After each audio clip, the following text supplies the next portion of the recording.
नमस्कार दोस्तों, बात करते हैं वोडाफोन आइडिया लिमिटेड की। बेहतरीन कंपनी लगातार दो बड़ी खबरों की बदौलत स्टॉक में आज भी एक तगड़ी रैली देखने को मिली है। मैंने आपको कल भी बताया था कि बाजार यहां से ऊपर की ओर अगर निकलता है, अगर रिकवरी बाजार में आएगी तो उसका असर जो है एटलीस्ट वो वोडाफोन आइडिया के स्टॉक को कंट्रोल नहीं करेगा। अभी तक अगर आपने देखा हो तो खबरें अच्छी थी वोडाफोन आइडिया में, बट क्योंकि मार्केट में बुरी तरह से गिरावट थी, प्रेशर था, इस वजह से बाजार में वोडाफोन आइडिया में भी कोई बड़ा वॉल्यूम नहीं आ रहा था। वॉल्यूम भी तगड़ा आया है। यहाँ पे दो बड़ी खबर है, एक तो एटीसी को टाइम मिल गया है, दूसरा ओडीसी के थ्रू 1600 करोड़ के आसपास का यहाँ पर निवेश जो है, फंड रेजिंग जो है वो करने की कोशिश कंपनी कर रही थी, वो फाइनलाइज हो गया है।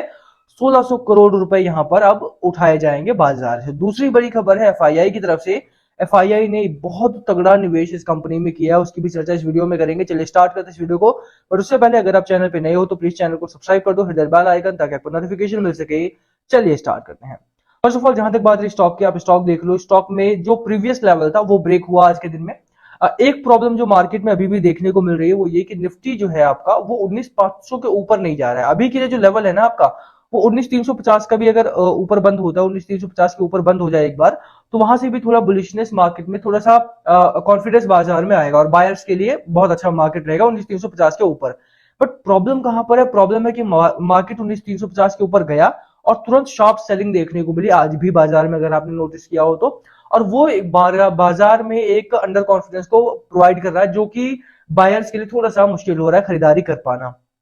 सेलर्स के लिए मार्केट अच्छा है, सेलिंग हो रही है, लगातार सेलिंग कर रहे हैं लोग। बट प्रॉब्लम अभी बायर्स के लिए बनी हुई है। तो अगर आप खरीदारी करने उतर रहे हो, चाहे वोडाफोन आइडिया में करो चाहे किसी और स्टॉक में करो, थोड़ा सा संभल के करना। आज मेरा गला खराब है, कोल्ड हो गया है मुझे, तो थोड़ा सा बेयर विद मी। अभी के लिए अगर आप बात करो तो स्टॉक में लास्ट वीक ठीक था। डेली चार्ट भी अगर आप देखोगे तो भी बहुत अच्छा है। वीकली पैटर्न भी अगर आप देखोगे तो वीकली पैटर्न लास्ट वीक का भी ठीक बना। ये शूटिंग स्टार कैंडल बनी थी, मैंने आपको बताया था कि बाजार में गिरावट के चांसेस है। स्टॉक ने अपना जो सपोर्ट लेवल था वहां तक गया और उसके बाद दोबारा से रिकवरी में आया।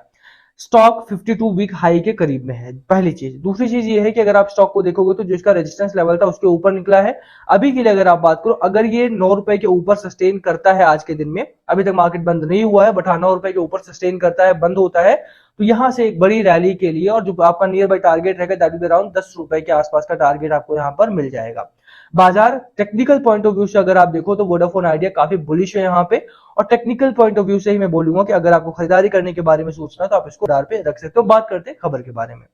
देखिए, खबरों में सबसे पहली खबर है Vodafone Idea share update, stock nearing 52 week high after company gets more time to repay ATC और ओडीसी, दोनों ही टर्म मैं आपको यहां पर बताऊंगा। अब अगर आप देखोगे तो कंपनी के पास 8,000 ओसीडीज थे यहाँ पे। ऑप्शनली कन्वर्टिबल डिबेंचर या जो डिबेंचर्स को आप जानते हैं क्या होते हैं, एक स्टॉक्स होते हैं, दूसरे डिबेंचर होते हैं। डिबेंचर यानी कि डेट, जो कंपनी उधार लेती है कर्जा, तो उसके लिए भी प्रपत्र यहाँ पर देना पड़ता है, सर्टिफिकेट यहाँ पे देना पड़ता है, जिनको डिबेंचर कहा जाता है। अभी के लिए अगर आप देखोगे, the timeline has been extended from 6 month from the date of allotment of the first tranche of OCD to 18 month from the date of allotment. अब दो चीजें होती हैं, आपको जैसे स्टॉक्स आपने बाय किया तो यहाँ पर कोई टाइम फ्रेम नहीं है कि कब तक ये बढ़ेगा। आपने 8 रुपए पे बाय किया तो आपको तो यही उम्मीद है ना कि 16 का हो जाएगा या 80 का हो जाएगा। बहुत मतलब आप लोग बहुत ही ज्यादा ऑप्टिमिस्टिक हो, 80 भी सोच रहे हो, 800 भी सोच रहे हो, बट कोई टाइम फ्रेम नहीं है कि भैया 800 कब होगा, 80 कब होगा, 16 रुपए कब होगा, 15 रुपए कब होगा, कोई टाइम फ्रेम नहीं है। बट डेट के केस में, डिबेंचर के केस में आपको एक टाइम पीरियड देना होता है कि 6 महीने में आप पैसा वापस करोगे या 18 महीने में पैसा वापस करोगे, कब तक करोगे।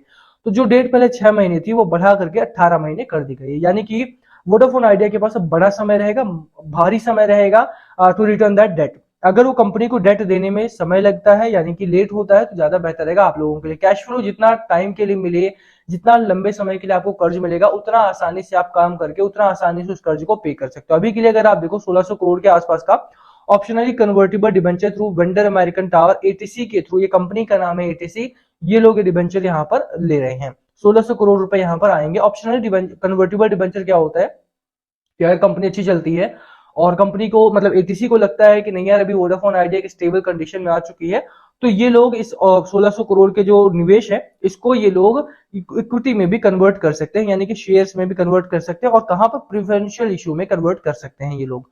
तो खबर जो है वो आपके मद्देनजर बहुत अच्छी है। मुझे लगता है कि बाजार में इसका असर आज देखने को मिला है।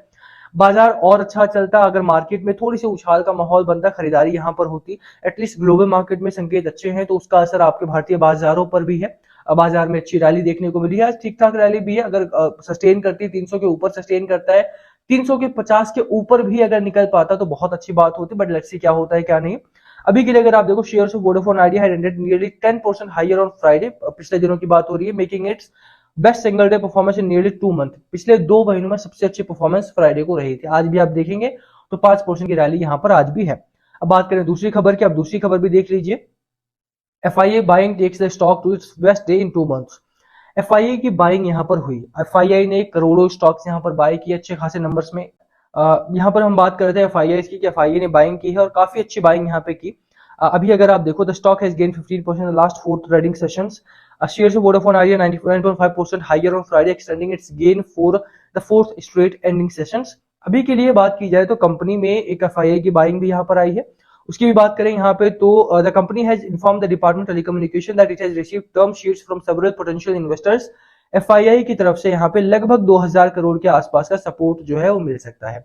Entity promising financial support of up to rupees 2000 crore का if needed to support its payment obligation. The company's net loss जो रहा था वो 7840 करोड़ के आसपास का रहा था। 2000 करोड़ के आसपास का यहाँ पर FIA इन्वेस्टमेंट है। 1600 करोड़ के आसपास का डिबेंचर के थ्रू ये पैसा रेज कर रहे हैं। लगभग 3600 करोड़ रुपए के आसपास का फंड रेज यहाँ पर हो रहा है। 15 FIIs यहाँ पर आते हुए दिखाई दे रहे हैं। मैं आपको FIA का डेटा भी दिखा देता हूँ, अभी कितने FII कंपनी में है और कितना प्रतिशत वो इस कंपनी का होल्ड करते हैं। अभी के लिए अगर आप बात करो तो कंपनी में सब्सटेंशियल शेयर होल्डिंग है FIIs की भी। ऐसा नहीं है कि अब पहली बार यहाँ पे FII का खरीदारी हो रही है। 2.29% के आसपास FIIs हैं इसमें, और लगातार अगर आप FII का चार्ट देखोगे तो गिरावट यहाँ पर हुई थी।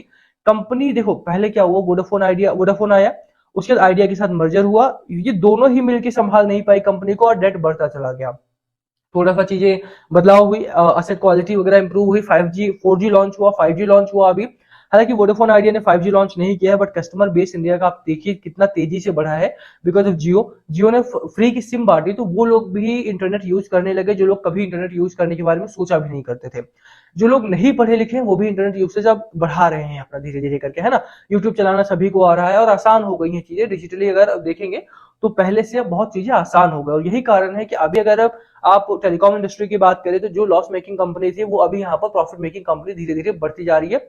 अगर आप वोडाफोन आइडिया की भी बात करो तो इनका जो ARPU रेशियो है वो काफी तेजी से बढ़ा है। इस क्वार्टर में भी अगर आप देखेंगे तो काफी तेजी से इनका ARPU बढ़ा है, और यही रीजन है कि इसका मतलब होता है एवरेज रेवेन्यू पर यूजर, कि एक यूजर से वो कितना कमा रहे हैं।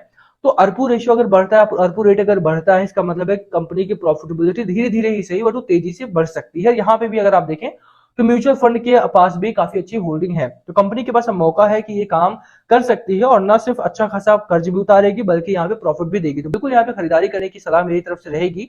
लास्ट कॉल आपका होना चाहिए, बाय करना है, सेल करना है या होल्ड करना है, या आपका कॉल होना चाहिए कि मुझे क्या करना है।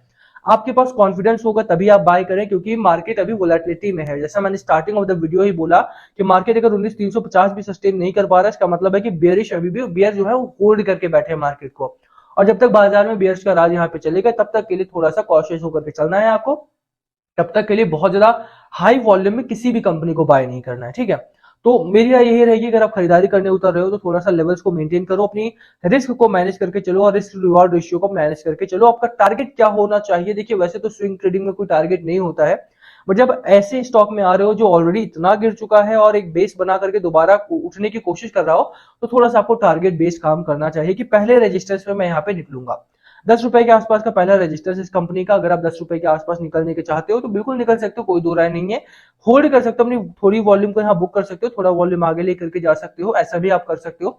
खरीदारी के केस में भी अगर आप ऐसा करो तो ज्यादा बेहतर है। रिस्क अभी भी इस स्टॉक का उतना ही है जितना पहले था। कंपनी में खबरें अच्छी आ रही हैं, बट 3600 करोड़ रुपए आएंगे, कंपनी उसको यूज करेगी, कंपनी अपने डेट को उतारेगी, उसके बाद अपना काम करेगी, उसमें समय लगेगा।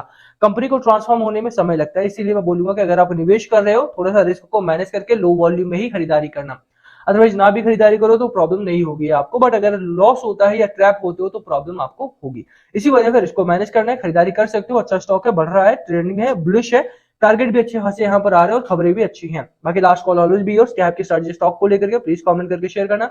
वीडियो को हम यही खत्म करेंगे, पसंद आई तो लाइक करना, चैनल पे नए हो सब्सक्राइब किए बिना मत जाना। Thank you for watching and yes please comment below अगर पूछना हो तो। Thank you.